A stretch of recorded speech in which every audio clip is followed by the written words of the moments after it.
This is Can I Laugh on Your Shoulder?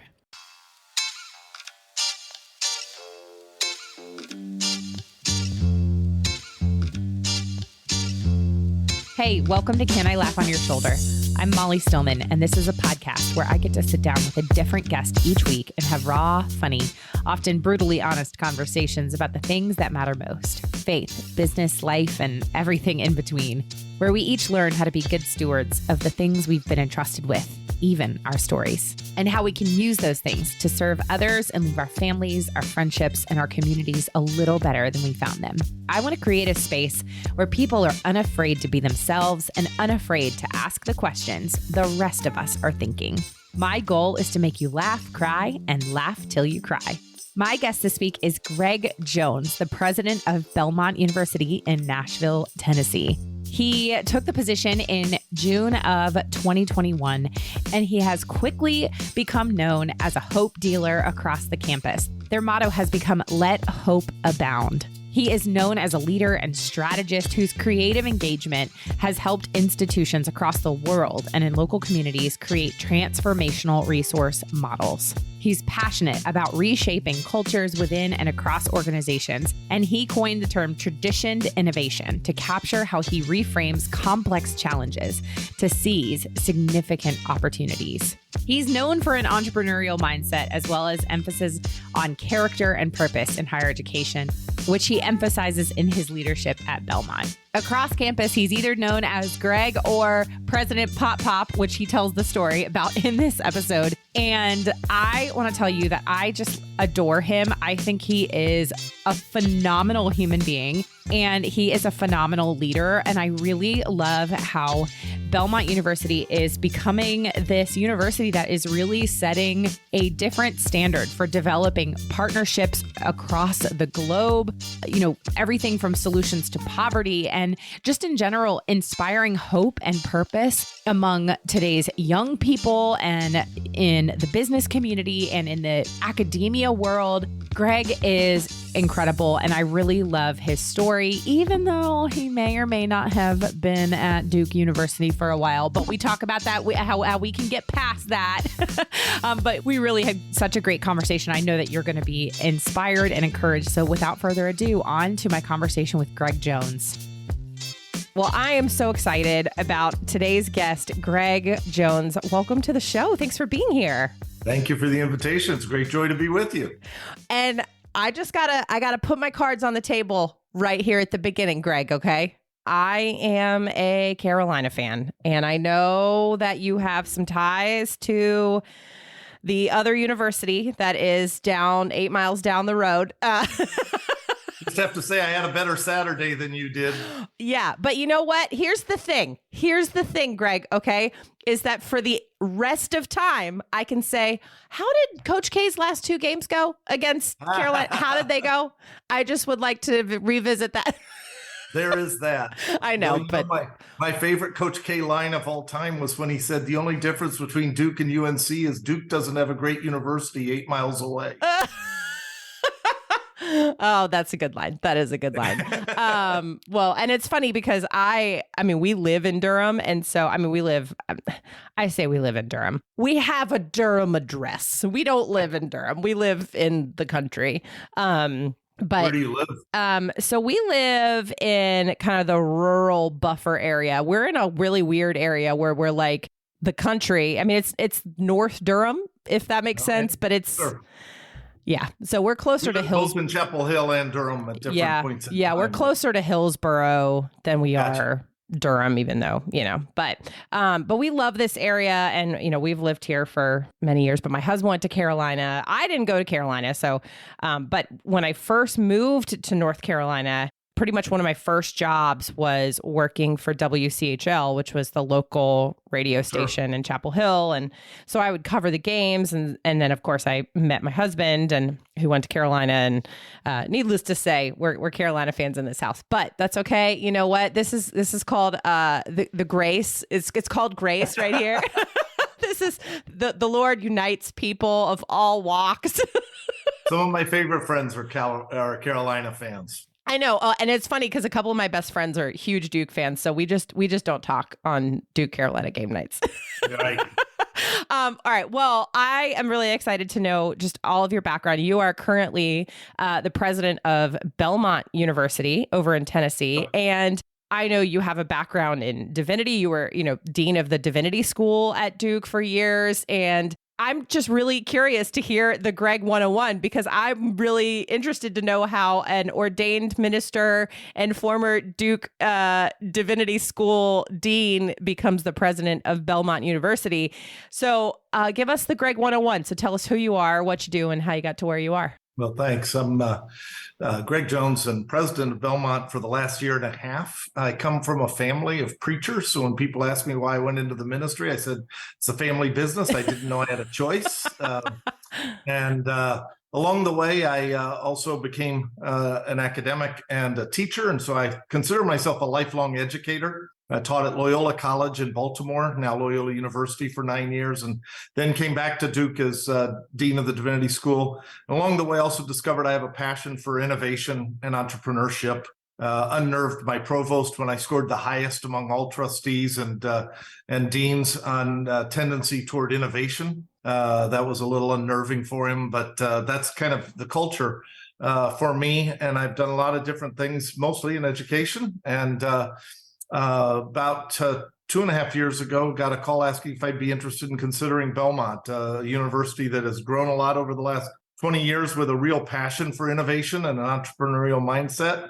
It just seemed like a really good fit, both Belmont's trajectory and momentum and Nashville as a really dynamic, growing city. Yeah. And Belmont's had a long history of focus on character, purpose, and an entrepreneurial mindset. And those are all passions of mine. And so it felt like perhaps a calling for this last period of time of my active vocation. And it's been a great fit to be in Nashville. I actually was born in Nashville, which gives me a lot of street cred, though we moved from here when I was 6 months old. So yeah. It's kind of a weird dynamic that in Nashville, they give you credit because you were born here. If you moved here when you were 2 and have lived here the rest of your life, you don't get nearly as much credit as I do. And I've now barely lived here 2 years. Oh, I love it. That's hilarious. Yeah, it's like, you're like, I could show my birth certificate. Okay. My birth certificate says I was born in Nashville. I may have moved away when I was a baby. I don't remember anything about it. But That's right. And now 2 quirky things.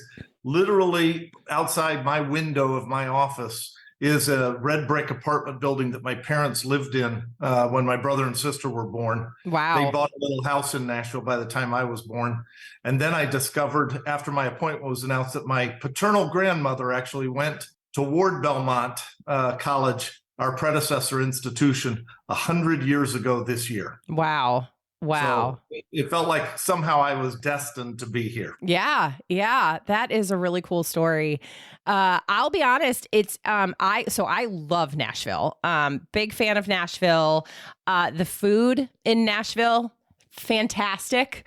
Yeah, it's amazing. So I was actually music's pretty good too. Yeah, the music's, it's fine. It's fine. Just kidding. But it's funny because a couple of months ago, I was traveling to Nashville. I was meeting actually with my book publisher who's based out of Nashville. And I was just staying downtown and I was trying to, kind of keep my trip expenses down. And I ate literally every meal at the Nashville Food Hall in downtown Nashville. But I'm telling you, it's like I'm assuming you've been there. If you haven't been there, you should go. Oh, no, it's awesome. It's like the fanciest food court I've ever been to, but with the most delicious restaurants. I ate somewhere different every single meal and my mind was blown that you could have these like gourmet, like better than anything I've eaten probably anywhere else in what is a glorified food court. Yeah, no, it's true. Yeah. So and you were there probably with about 10 million other people. Well, so I traveled during the week, so it actually wasn't too bad because I think I was there on like a Monday. Weekend is terrible. Oh yeah, I bet. I can only imagine. So and let's just say the bachelorette parties on a Tuesday. There was bachelorette parties on a Tuesday. It's like, what are y'all doing? Do y'all not have jobs? Nash Vegas, we call it sometimes. Nash Vegas.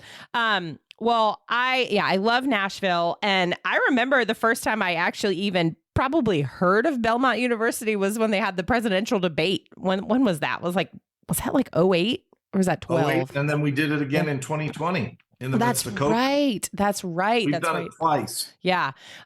So I feel like that kind of like put Belmont on the map. But I am so curious. I think it's really interesting. Like, what do you know kind of how they even, because I'm just sitting here thinking about like a pretty, well-known big university. I mean, you've hosted 2 presidential debates, so it's pretty well known. And you're the dean of the divinity school at Duke. What makes Belmont go, we should talk to this guy? Like, that's the president. I mean, how did that happen? Maybe delirium on their part.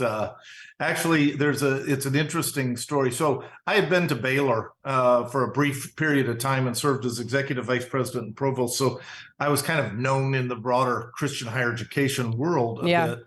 But it's one of those odd circumstances that 25 years ago, I was doing a video in Nashville, and there was a reception, and a guy came up to me and said, do you know my brother-in-law, who I knew from the world of divinity schools? And we started talking, and I told him, he asked, what I like to do. And my wife and I had been leading in Charlotte some weekends around Christian faith and fiction and film, where we'd watch a movie, read a novel, and draw together themes about forgiveness and faith and other kinds of things. He said, would you ever do it in Nashville?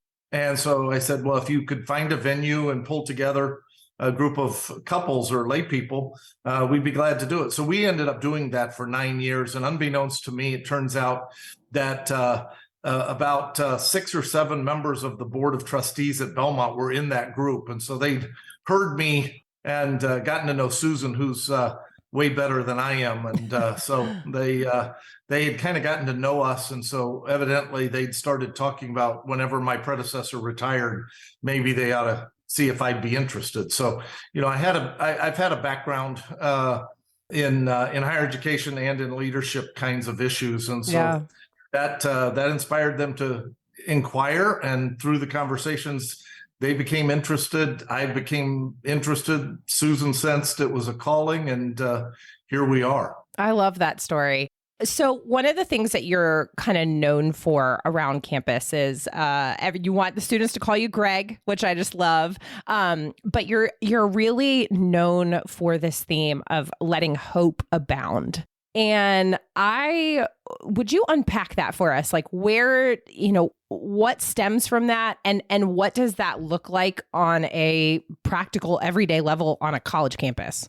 Sure. Well, I was becoming president, in the midst of COVID and in the midst of George Floyd and all sorts of other things. And so, I wanted us to not just be in a reactive mode as we were thinking about my inaugural year and my inauguration. So we settled on this phrase, let hope abound, because I wanted something forward looking. I wanted something that was, inspiring. And the word hope is really important because it's not optimism. Optimism is just, hey, everything's going well. We're getting better and better. And nobody felt like that in a kind of purely human way.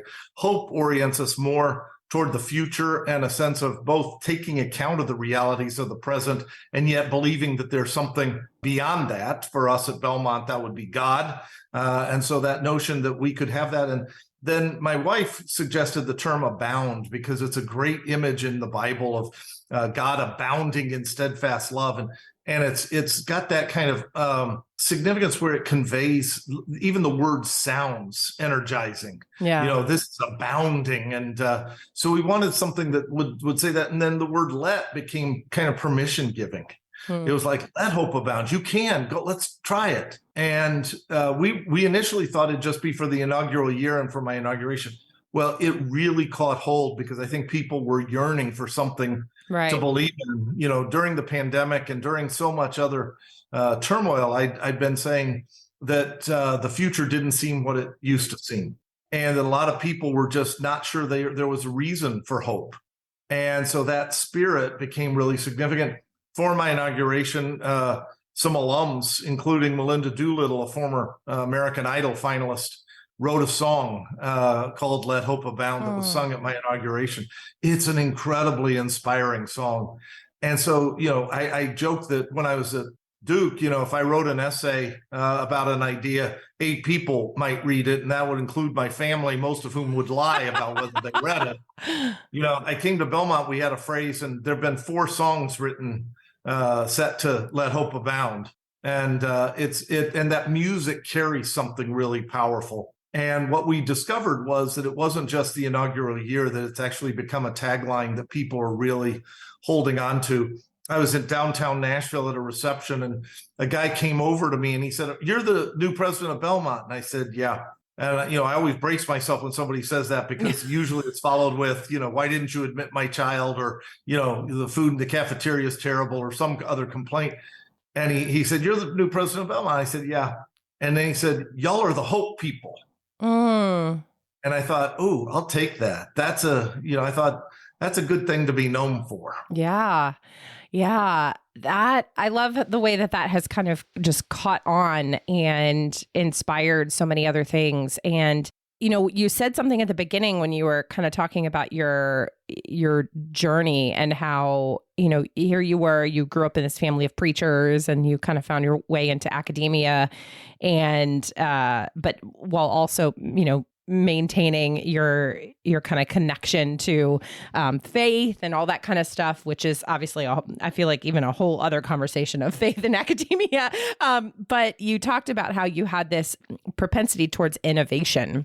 And I think that's really interesting and what that has looked like on a practical level. And so I don't even know how to phrase this question, because I'm just curious, like, how has this theme of reigniting hope and letting hope abound on campus, and it seems like it's spilling out into the Nashville area.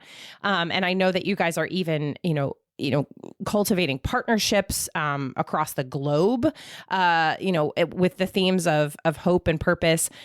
How does that mesh up with innovation? And how have you kind of almost married the two things? That's a great question. I would say hope and purpose are both oriented toward the future, and so is innovation. And what I really think is important about them all is they're also connected to the past. So I coined a term that I call traditioned innovation, to say that the best innovation draws on the best of the past. So Yaroslav Pelikan, the great historian at Yale, put it this way. He said, "Traditionalism is the dead faith of the living. Tradition is the living faith of the dead." And we want tradition. We need to get rid of traditionalism, but we want tradition that is what carries us forward. I think of it in terms of musical improvisation. And it's that sense that, jazz musicians don't make stuff up. They're always drawing on the past, listening to each other in the present to enable something beautiful in the future. And that's what I really think innovation is about.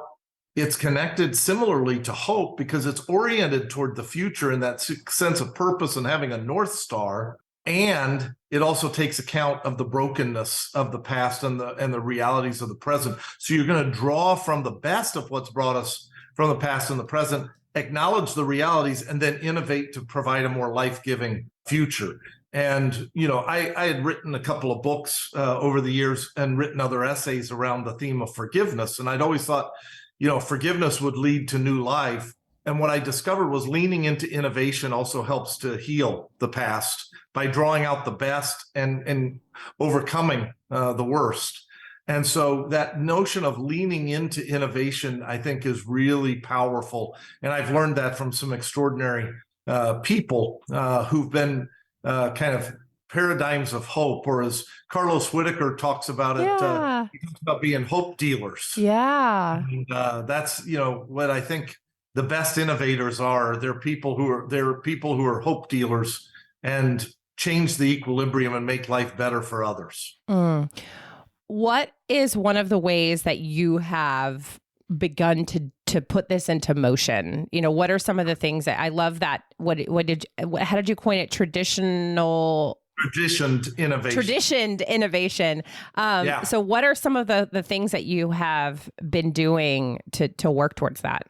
Well, part of what we've done at Belmont is to actually tell the stories of some extraordinary people in our past. Belmont was actually, our predecessor institution was founded in 1890 by two women school teachers from Philadelphia. And, who in their right mind as a woman thinks, oh, let's start a college in 1890, But here are these two women who did that, and it's just been incredible. And we stand on the shoulders of some extraordinary people who gave and led at Belmont. Not only presidents and deans, but it's also been. I love to talk about our former women's basketball coach, who's turning 80 this month, Betty Wiseman, and the men's basketball coach, Rick Bird. They've been here at Belmont for decades, and they embody so much of the goodness of this place and have helped it grow in really dynamic ways. And so I want to tell stories about that, where people remember that whatever we grow, however we grow, and whatever we develop in clarity of purpose and innovation is rooted in the goodness of people who've gone before us, and that we stand on their shoulders. And so what we've done, I did it both as part of the inaugural week, and then we did it this past fall. I wanted to capture some of the magic of inaugural week, my first year, only now without Susan and me as the focus of attention. And so we've repurposed that as a Hope Summit that we called, which brings people from within the campus, the Nashville area, and more broadly. And this time, this Hope Summit last fall was around creativity and innovation to help regions thrive. And so it was focused around some of those themes. And we do some of that as storytelling and content. And then we have created for students and the community, what we call a day to dream. And it's a day where we cancel classes. And my inaugural week, we put a Ferris wheel out on the lawn. That's awesome. And this year we put a zip line, and it was a day to take a deep breath, midway through the semester, come together as a community, have fun, and come together. And, so it's all part of a Hope Summit. So hope is the theme. And there's a sense that we need to be nurturing imagination and recovering that bigger sense of who we are, and getting clear about our North Star, our purpose, so that we can actually, as an institution, dream better dreams. Well, I really am encouraged to hear that. And because, as I'm sitting here and I'm listening to you talk about this, it has suddenly kind of hit me. And I don't even think that I didn't even think we would talk about this before. But I think this is an important topic because, like you alluded to, in our, when you came into this position, we're in the midst of the pandemic and George Floyd and just so many things going on that people began to feel hopeless. And I don't think it's a topic that we can talk about enough is the feeling of hopelessness that a lot of people feel. But I think the thing that uniquely that you are in a position of is impacting young adults in this area. And the reality is whether we want to talk about it or not, the reality is that teenagers and young adults suffered greatly during this pandemic. And I mean, just at, down the road at Carolina, the amount of suicides that have occurred from students in the last few years, it has greatly increased. The rate of, and I don't know the exact statistics and numbers and things like that, but there's, just anecdotally, and I've obviously read some stuff about it, is kind of post-pandemic or, a couple years, we're 3 years into this thing. The rate of anxiety and depression and suicidal ideation in people in general has increased greatly, but in teenagers and young adults, it is just skyrocketed. And yes, the pandemic is part of that. I believe that there's also we should have conversations as well about social media and the impact that social media and technology has had on that as well. But you are in a really unique position because that you are directly impacting a segment of the population that is struggling That is struggling. And I think about, what life was like. So this is my 20-year high school graduation year. So, and so I went to college 20 years ago. And I think about, Facebook came around when I was like a junior in college, I think. But I didn't have an iPhone. I didn't have a smartphone. Like I had a Nokia and like a Motorola Razr, there was no social media when I was in college. There was, we still used landlines to communicate with our friends. And so a lot has happened in 20 years. And so I can't imagine what these kids are facing. And I don't want it to sound like, these kids these days. But reality is they're facing just a very different climate and culture than we are.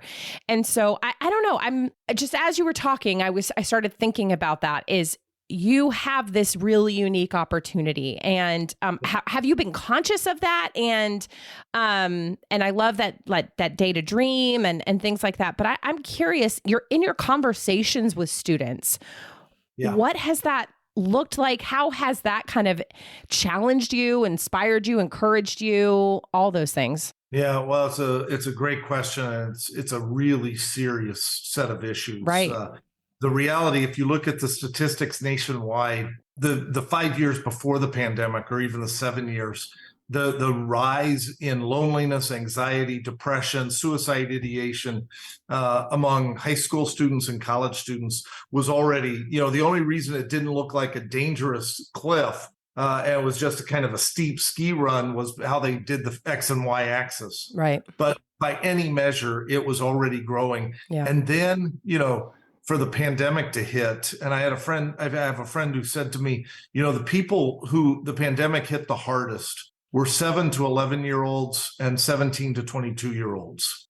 And those were because those are really pivotal ages when 7 to 11-year-olds are just reaching adolescence and they're trying to figure out who they are. And 17 to 21-year-olds just becoming adults and kind of setting out on their own, trying to figure out now who they are as an adult. And those were precisely the times you need most interaction. And so what we did was isolate people and keep them from each other. And so all of those mental health issues just intensified and multiplied.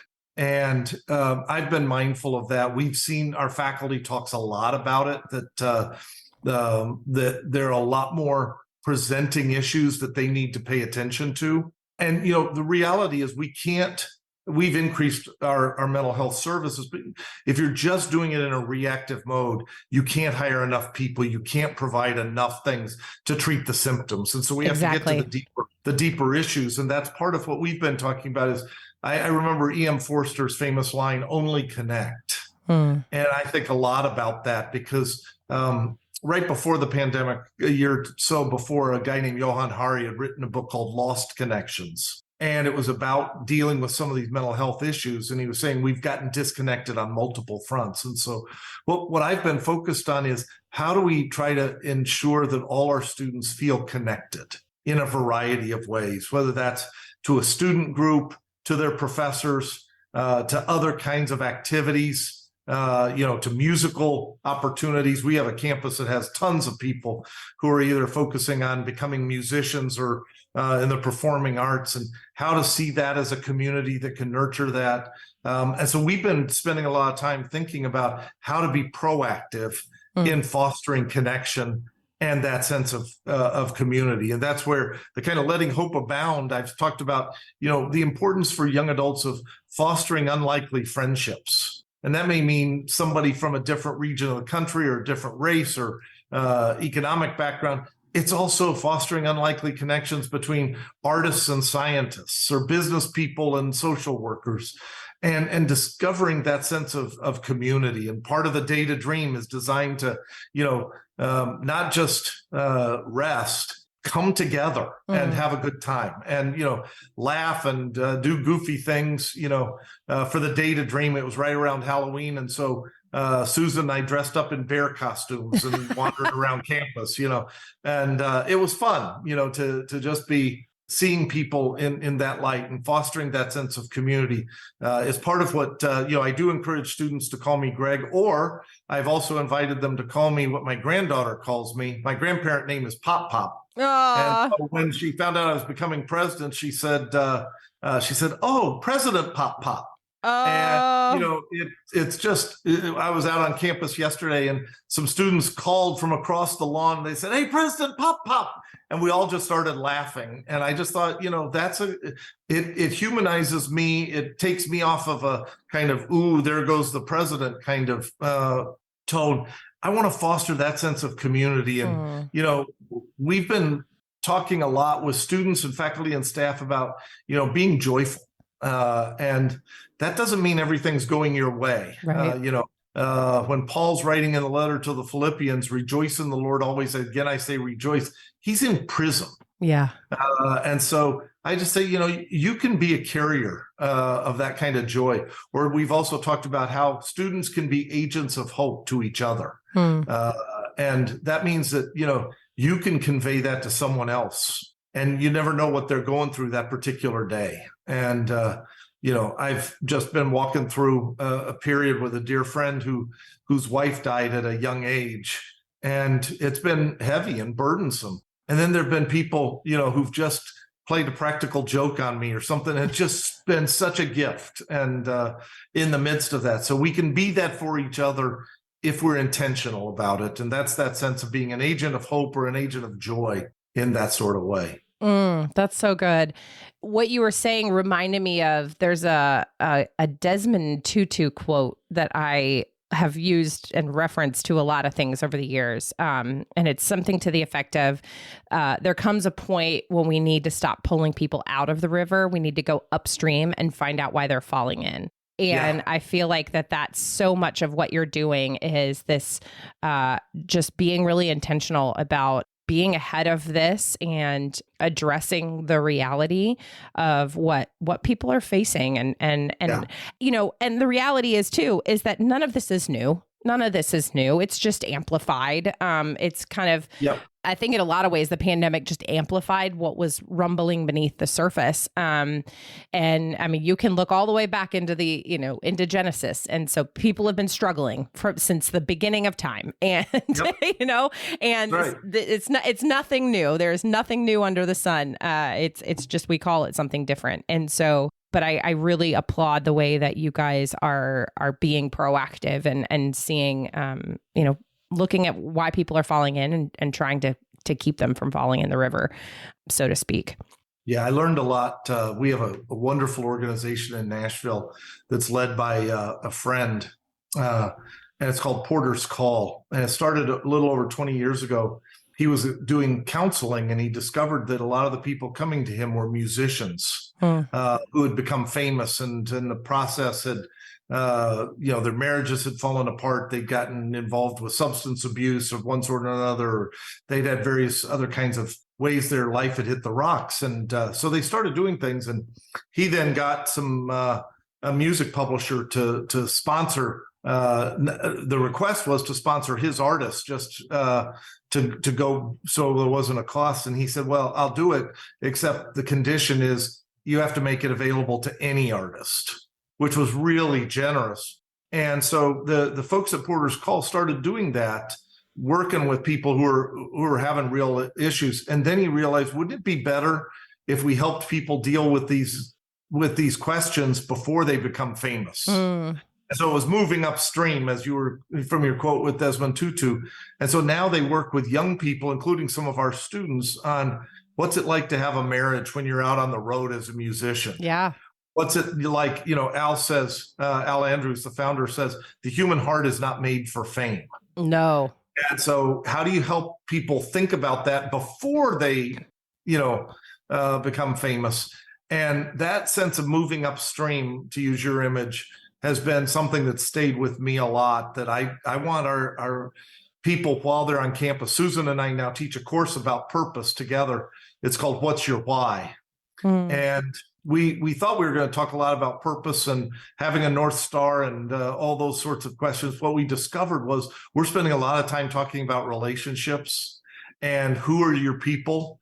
So the course is called What's Your Why? And one of the guests we had one day said, well, as important as what's your why is who's your why? Who are your people going to be that surround you and help keep you centered?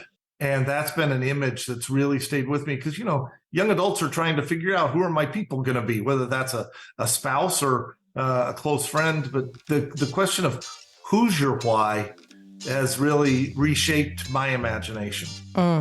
So good. All right, I want to transition just a little bit, and because there's something that I know that you guys are doing that I really want you to share this story. And we kind of alluded to how Belmont, you're really trying to let this theme of let hope abound really just trickle into everything, and you're developing a lot of partnerships. Cultivating, enterprise solutions, all around the world. And one story in particular, and I don't know the whole story, that's why I'm going to ask you about it, is from a guy by the name of Kim Tenn, and how that has, really played this out, and how that has, in a lot of ways too, inspired the further development of these partnerships around the globe. So would you share that and what you guys are doing? Sure. Well, Kim is a friend. We serve on a foundation board together, and I just have huge admiration for him. He's ethnically Malaysian, moved to England as a teenager, and has lived outside of London. He was an entrepreneur who built a biotech company and sheep monoclonal antibodies, which I've now told you about everything I know about that. Sold the company, and he was starting to work as a philanthropist and realized he could write checks the rest of his life and never move the needle on poverty. So he thought, maybe I should bring my best entrepreneurial mindset to address these questions. And so he started a project in South Africa, a game park on 50,000 acres of degraded farmland, created 100 jobs for families, helped to regenerate the land and care for the animals. And so it had all these virtuous cycles and became a sustainable business. And he started developing projects around the world. He does what he calls social impact investing.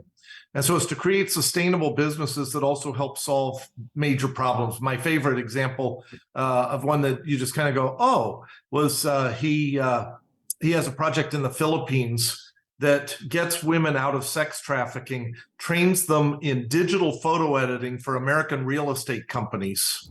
Wow. So it helps solve a business problem for American real estate companies, that want virtual tours for selling houses, gets these women out of a problem, connects them back to their family, chains them in a job that's going to give them a really good life. And he's got all these stories, and they're in multiple contexts. And he's created the Transformational Business Network. And out of our friendship, he asked if Belmont would be willing to be an academic partner and help both tell stories, stir the imagination, and train people to become these kinds of entrepreneurs and investors to generate those opportunities. And so we've got a joint project we're working on in Uganda.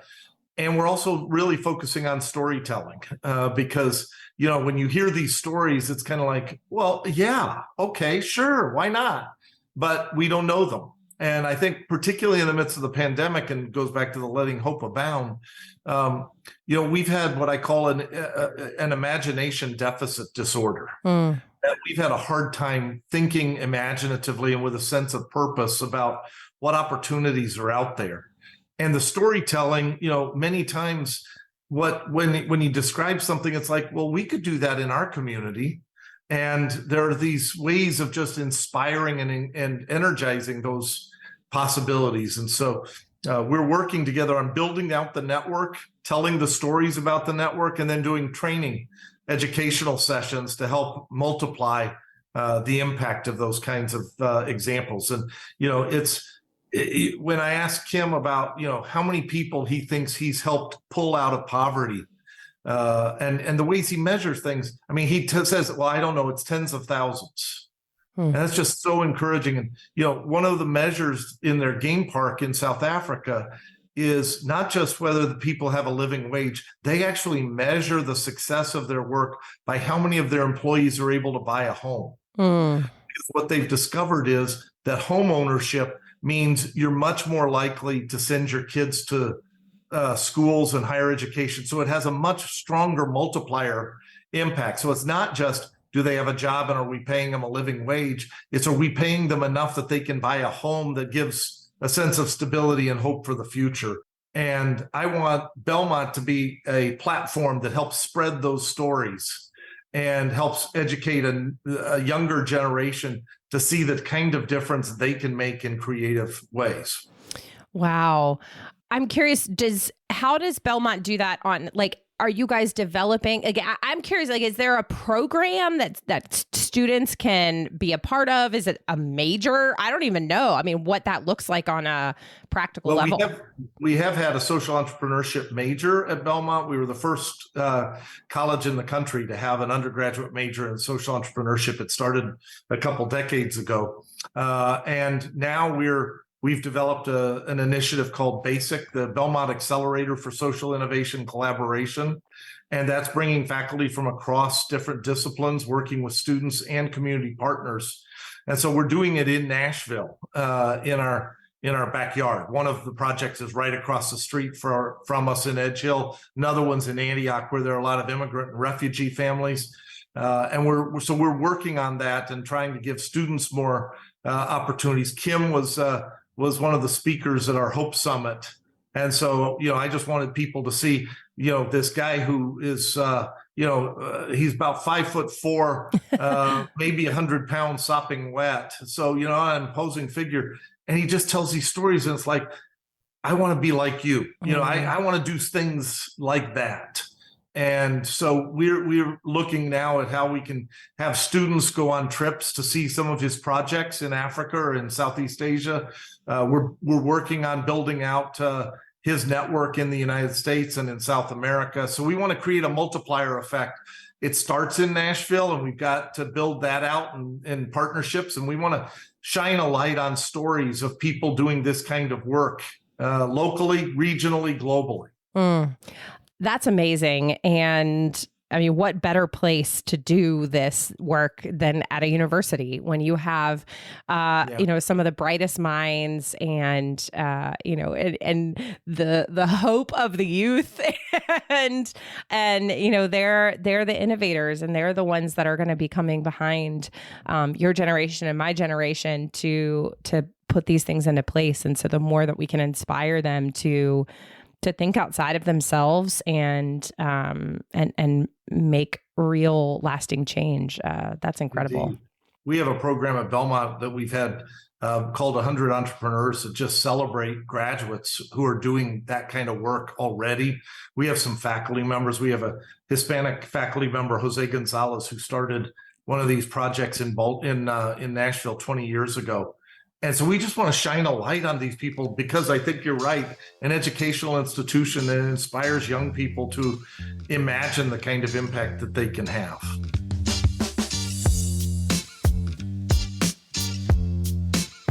Greg, this has been phenomenal. And I am really, really excited to see what you guys continue to do over the next, 5 years, 10 years, 15 years.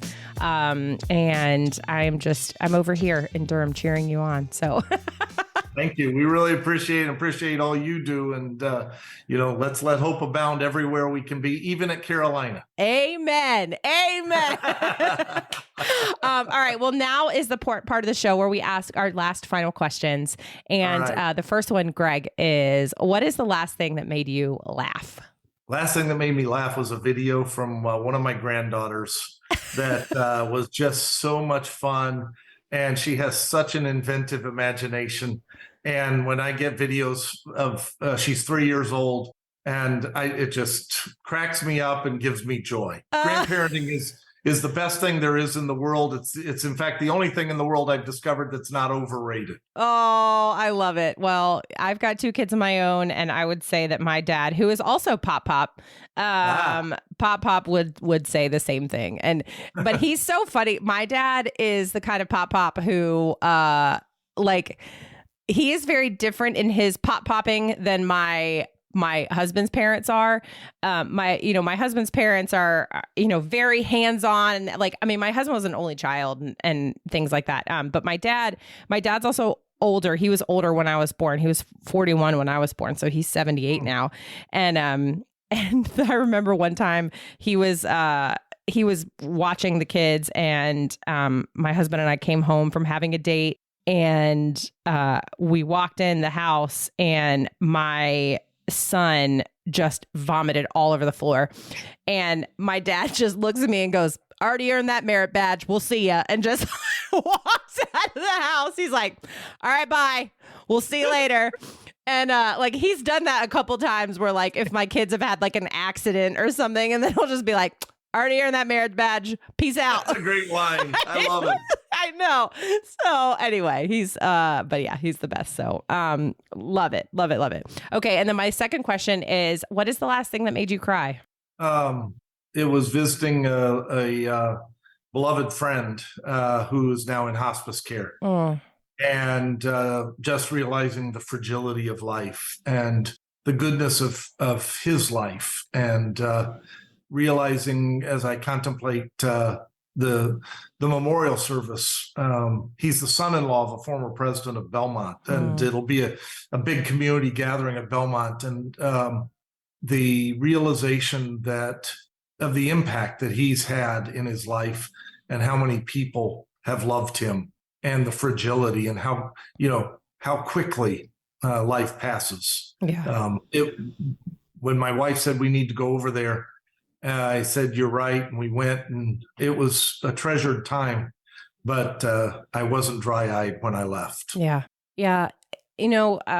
Was just having a conversation with a couple of women yesterday who had shared similar stories of being with people, in their final moments of life, and just the sadness of it, the realizing, again, the fragility of life, but then also the sweetness of it, and what an honor and a privilege it is to be with somebody in that, and being able to further see our own humanity, because when you're with people in that, in those moments, you're suddenly not thinking about the political climate and all of the things that everyone on the internet would like to make you think are the most important. Yeah, that's right. That's so powerful. All right. Well, my last question is, and I know that you're somebody who is also a hope dealer, is how do you choose joy?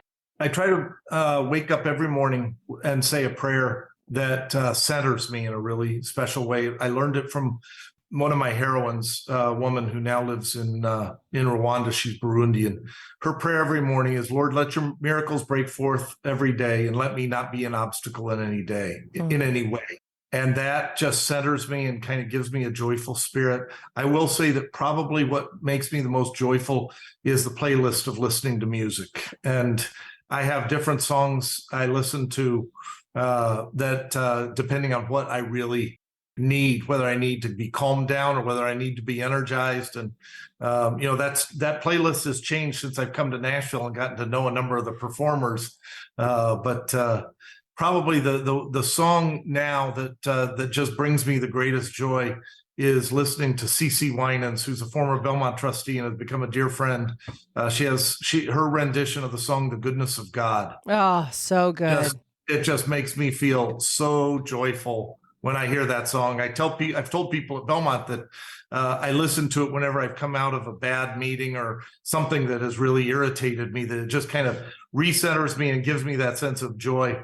And so now if anybody hears me playing that song on campus, they think, "Oh, was I in that last meeting?"